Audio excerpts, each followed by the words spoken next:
Syederalun Bribka Oktavianus Yusbar melakukan aksi nekat demi menangkap dua pelaku jambret di Pekanbaru, Riau.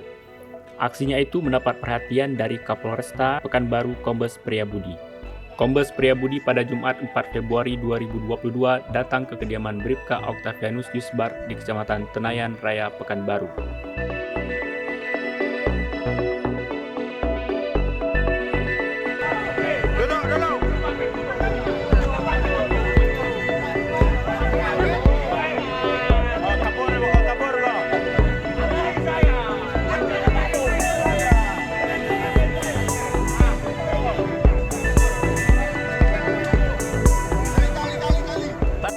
Selamat pagi, Komandan.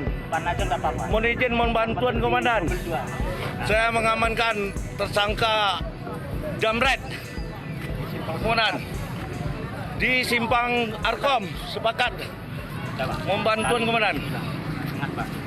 Sini aja masukin. Dia mau lari, saya kejar, saya sepak pakai Honda. Saya pun jatuh, Komandan. Mohon izin. Bribka Oktavianus menyampaikan bahwa dia dalam kondisi baik dan masih bisa bertugas seperti biasanya. Meski demikian, ia tampak berjalan pincang akibat kaki kirinya terkilir setelah jatuh dari sepeda motor saat menabrak motor penjambret. Oktavianus menjelaskan tindakannya itu dilakukan karena penjambret berusaha melarikan diri. Oktavianus menceritakan bahwa ia sudah melihat ada seorang ibu-ibu yang dijambret dua orang pelaku. Spontan Oktavianus menabrakkan motornya ke motor pelaku, sehingga dia terjatuh bersamaan dengan dua orang pelaku. Ketika jatuh, Bribka Oktavianus masih sempat memegang salah satu pelaku, sedangkan satu pelaku lainnya berhasil ditangkap oleh warga.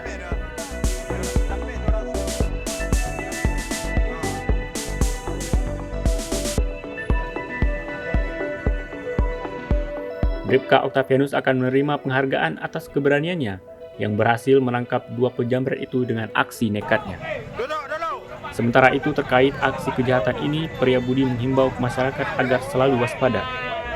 Ia meminta agar warga tidak memakai perhiasan yang berlebihan, karena itu dapat memancing aksi kejahatan.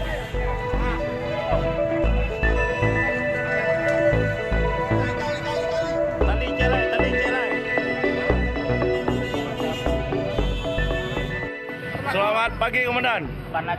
Mohon izin, mohon bantuan, Komandan.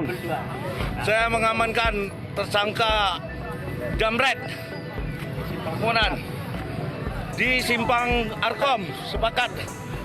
Mohon bantuan, Komandan. Sini aja masukin. Dia mau lari, saya kejar, saya sepak pakai Honda. Saya pun jatuh, Komandan. Mohon izin.